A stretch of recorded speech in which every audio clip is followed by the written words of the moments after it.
Welcome to our English lesson or L2. Let's talk about interrogative pronouns. These are pronouns used while asking questions. We do use the interrogative pronouns when we want to ask questions. Below is a list of interrogative pronouns.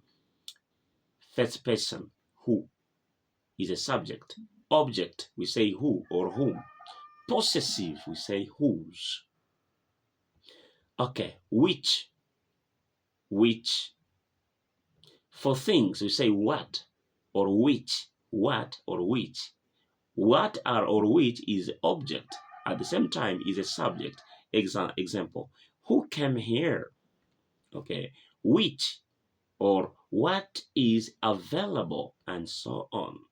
Which is used for persons or things when the choice is restricted. We can use which, okay, for persons or things when the choice is restricted. Which did you buy? About object. Who wrote the essay, and which of the boys wrote the essay are different. Who wrote the essay and which of the boys wrote the essay are different. In who wrote the essay, this speaker may not even know that it was a boy. Yes, in who wrote the essay, the speaker doesn't specify the gender of the person who wrote the essay. In the second, it is specified or restricted to a particular group. Wow, thank you very much. Let's talk about demonstrative pronouns. The pronouns are used to indicate the position of a particular noun. Demonstrative pronouns indicate the position of a particular noun. These include singular, this, that, plural, theirs, those. The plural of this is theirs. The plural of that is those. Meaning, this, we use it to describe things which is near, close to the speaker. That is used to describe things which is farther away from the speaker. When these words are immediately followed by nouns, they act as adjectives. Example, this book is mine. Wow, this is used here as an adjective. Book is a noun. But this is yours. This here, but this is yours. This here is a pronoun. Those in uniform were ushered into the class. Those is a pronoun. Is a pronoun. Those students in uniform.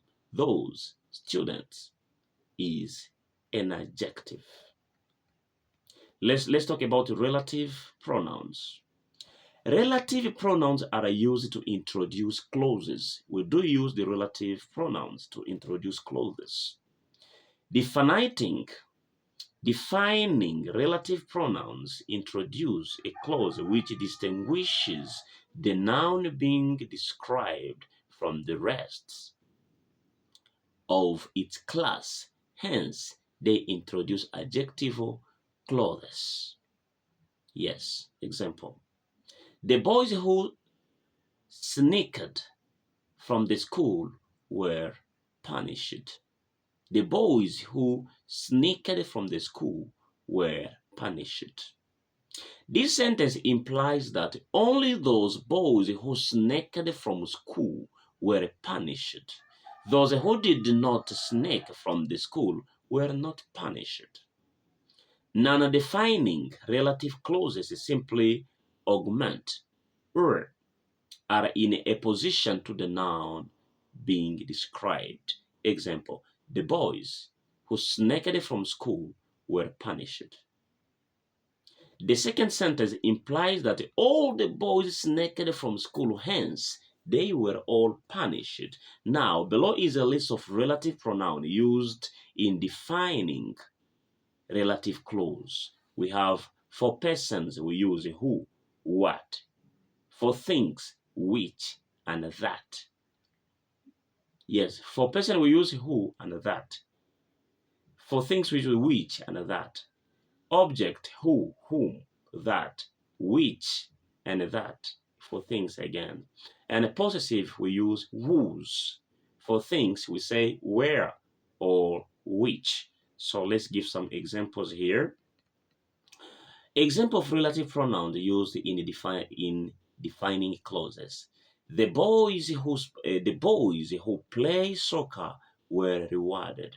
Boy for a person.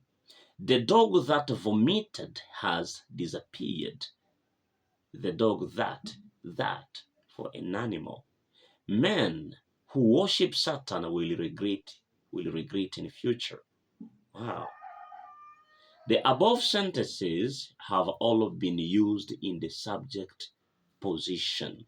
The sentences below have relative pronouns introducing clauses in the object position. Example, he punished the boy who came late. Wow, he punished the boys who came late.